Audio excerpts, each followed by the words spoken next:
Hello, hello, hello, friends. Nicholas here with DIVO-Ted Talks, Devoted Talks, depending on how you want to say it, where we take ancient wisdom and practices through a modern lens and experience to help you and those you love and suffering in your personal and greater worlds alike. And woo! Got off with a great session with the client, and it is amazing. It was awesome. I'm going to read this here because it felt appropriate, apropos. I mean, there were so many things that happened in that conversation that even I was like, whoa.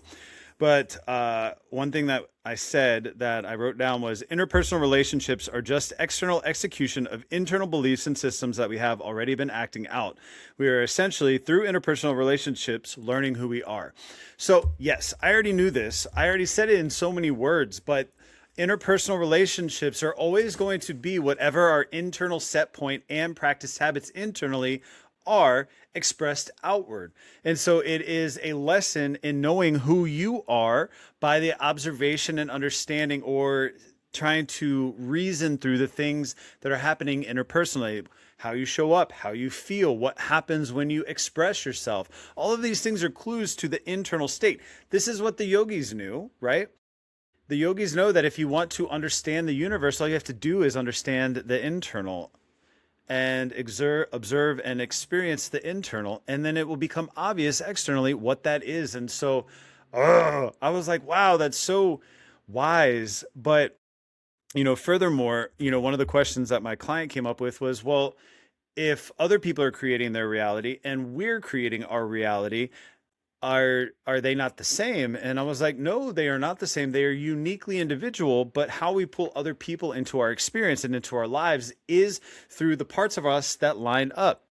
We have equal beliefs about certain things, and those people will line up with those aspects. We have projections of ourselves going out left and right and left and right, and they will bump into each other when they are a match. And when they are not a match, that other person might not exist, right? Think about how people disappear from your life forever and ever, years on end, decades, and then all of a sudden they pop up out of nowhere, and you're like, well, why now? Where did they come from? And it's all having to do with this idea that our internal beliefs are being played out in our interpersonal relationships around us. And so things that have gone unexamined or less interacted with internally are going to be less interacted outside until it's time or ripe or whatever. And so this also facilitated questions and conversation about boundaries. And within that context, we were talking about boundaries, and I had seen somebody online, and no shame, like in no shade, she had an interesting understanding. And I think for her, they were appropriate, right? They were learning how to interact with people that she thinks have control over her life and her experiences and well-being. And while I do know that if I believe that, that would be my truth and that would be happening to me, I don't believe that. That's not what I feel or think. And so for her, boundaries were about establishing a boundary, notifying people about the boundary, notifying people of the consequence of the boundary, and then acting appropriately and showing up appropriately with that. But to me, I don't think boundaries are about other people. They're about us. Just like an individual cell doesn't worry about other cells. It worries about containing its membrane so that it's a cell. If the cell was big and encapsulated other cells, right, the boundary expanded and held other things, then it wouldn't be just the individual anymore. It would be all of them.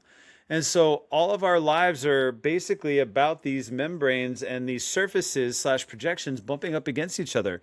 And if we have a hard part of ourselves, a petrified part of ourselves, and we run into another person with that same hardness, it's going to feel like we're beating our heads against the wall. We're going to experientially be beating brick against brick, which can cause breakage and which can cause a lot of pain and cracking and whatever.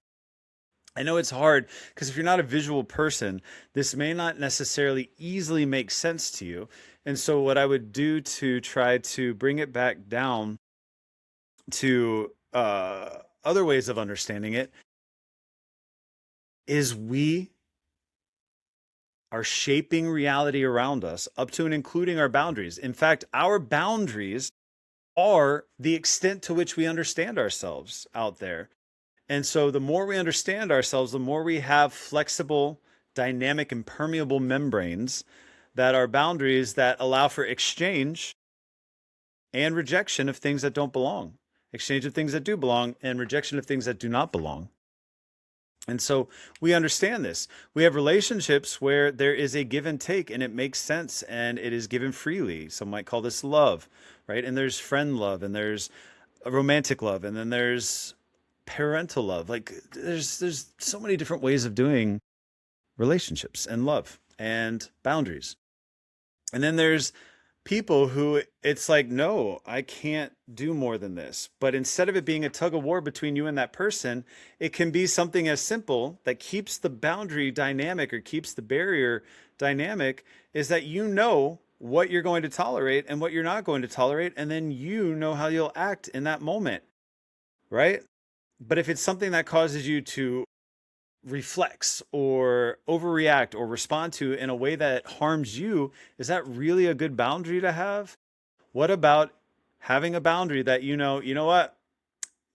I knew that if Aunt Sally talked about my weight one more time, that I just wasn't going to talk with Aunt Sally anymore the rest of the day. And that can be a boundary.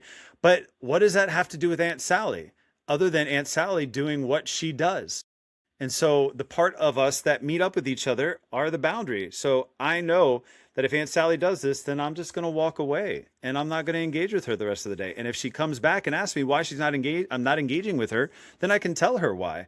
But outside of that, why am I going to militantly tell other people how to act around me? I don't believe in that, right? I understand that concept, but why does one person get to dictate how things happen? Now, in relationships that are much more shared life, I could see where there's more dynamic there. And I'm not an expert in that. I haven't had a lot of relationships in that way, or ones that lasted that long. I'm not quite built for them. I think there's a very special relationship for me out there. I just don't know what that looks like yet because I'm still learning who I am. And maybe you're in that same boat and that's okay. But just know that every interaction that you ever have in your life is just an outward expression of the internal relationship and dialogue and beliefs and systems within you.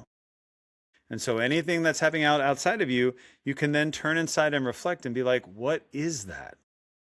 Right? This is what therapy attempts to do.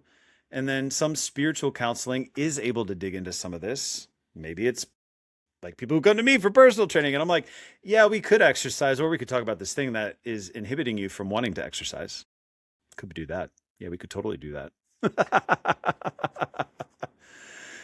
So, what to take away from this?